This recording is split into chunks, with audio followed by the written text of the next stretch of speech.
It's not about how you live your life in this world. It's not about how you live your life in this world, but it's all about how you will be raised in front of Allah subhanahu wa ta'ala. It is all about how you will be raised. And this alludes us to the point that whatever you die upon is what you shall be raised upon. So let your last deed be your best one. And I want to share a nice story from the students of Shaykh Ibn Baz rahimahullah ta'ala. And the story goes as follows. There was a brother who came overseas. And he came to seek a bachelor's degree in any field. And the natural climate was that this was the first time he got freedom from his family. In his society, people are very religious, very practicing. He couldn't have the fun that he wanted to have. So he comes to a place like England. He's in a free mixing university. In a society where no girl looks at you. In fact, there are no girls in your class. Now all of a sudden they're sitting next to you. And you can actually find an excuse to talk to them. Hey, can I borrow a pen? Hey, can I borrow some paper? And conversation becomes very easy. And now that you have a foreign accent, oh my God, you're a fitna for them. And this was the reality that he went through. That he came from a foreign land and this attraction hit him right away. The initial stages were that he'd just go out for lunch, he'd just go out for meetings, and that is how life continued. He never actually committed zina. One day though, he went to a party and he committed zina. Out of, pure emotion, he committed zina. And when he was done, he just lay there thinking, I have just ruined myself. And he didn't know what to do. He didn't know where to go. He didn't have any close friends that could guide him. He knew that the only place that this guidance that he had known was back in his hometown. He booked a ticket back to Saudi Arabia where he was from. And on his way, he had a stopover in the country of Qatar. While he's in Qatar, he goes to the musalla and he's just crying. And you'll see that this is one of the most awkward situations that you'll have. You can think about when you're with people and there's this awkward silence and it's really weird. What do you do in that situation? What becomes even more awkward is when you see a grown man crying like a baby. He's crying like a baby. What do you do in that situation? One of the students of Shaykh Ibn Baz rahimahullah, he saw this man. And he goes up to this man and says, oh man, why are you crying? What's wrong? And he explains to him the situation, that I committed zina and I've destroyed myself.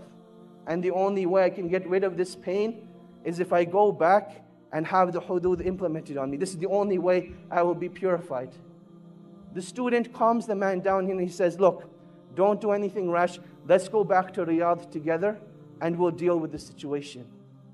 They head back to Riyadh and the man is still crying throughout the whole journey. He feels really bad for what he has done. The student says, look, we've arrived in Riyadh. Go spend the night at home. I will call you in the morning. Just make sure you don't do anything. Don't do anything. Just wait till I call you. The next morning, the student calls Shaykh bin Baz and he asks Shaykh bin Baz, rahimahullah, ya Shaykh, this is what happened. I met this man, he committed zina, and he feels that the only way he can be purified is if he has the hudud implemented on him. Shaykh bin Baz says, tell this man not to turn himself in, but rather the sin has been hidden from the people, continue to hide it. Rather, seek forgiveness from Allah subhanahu wa ta'ala and turn yourself to the Quran. Let Allah subhanahu wa ta'ala be your guide. So this is what the Shaykh says to the student. The student calls this man up. Let's give him a name now. His name was Ahmed. He tells Ahmed, look, the Shaykh says, don't turn yourself in. Death is the easy way out. This pain and suffering will not be taken away from that act. And Allah subhanahu wa ta'ala does not want this from you. But rather Allah subhanahu wa ta'ala wants you to rectify your ways, turn back to Allah subhanahu wa ta'ala, and that is when that pain and suffering will be taken away. That is what Ahmed decides to do. A couple of days go by, he starts reading the Quran, he starts praying in the masjid, and he says that I've never missed a single salah in the masjid since that event took place. This continues for about 2 weeks. Now this student, he disappeared from the life of Ahmed. There was no contact between him. And then one day, he notices that he has a missed call from Ahmed. He says, later on, I'll give him a call. Another couple of days go by, and Ahmed's house is calling now. His home number is showing up on the Shaykh's phone 5, 6 times. The student calls the house back, And he says, Assalamu alaikum, how are you guys doing? What's going on? And they say, we need to speak to you. Ahmed needs your help. And he says, definitely, I'll come over and see you tonight after Isha. He prays Isha, heads over to the house. And he sees that something just isn't right. That you can walk into a place, no one will say anything, but you can see it from their faces. You can see it from their sights, that something just isn't right. He goes to the father and he says, Assalamu alaikum. He says, Wa alaikum assalam. He says, I don't even know what to say to you, but I want to thank you from the bottom of my heart. Because I know if it hadn't been for you, this wouldn't have happened. And the student's thinking, what did I do? So he says, well, what happened? What are you talking about? And he says, let me show you.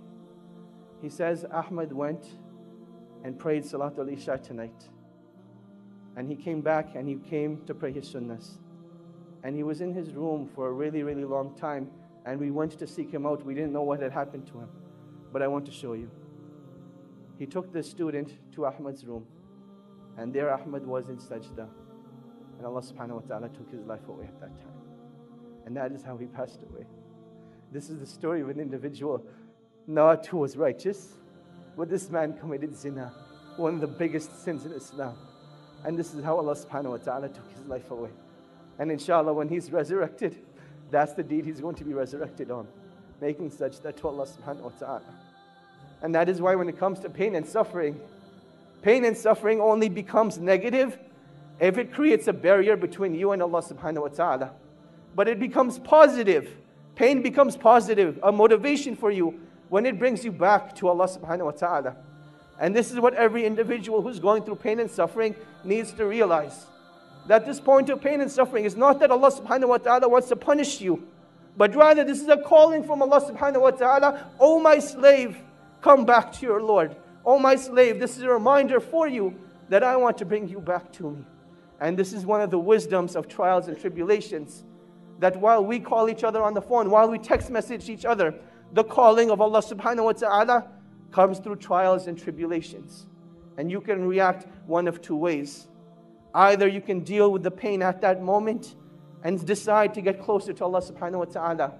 Or you can decide to just restrict that pain to yourself, not do anything about it, and then you'll see what it does to your deen.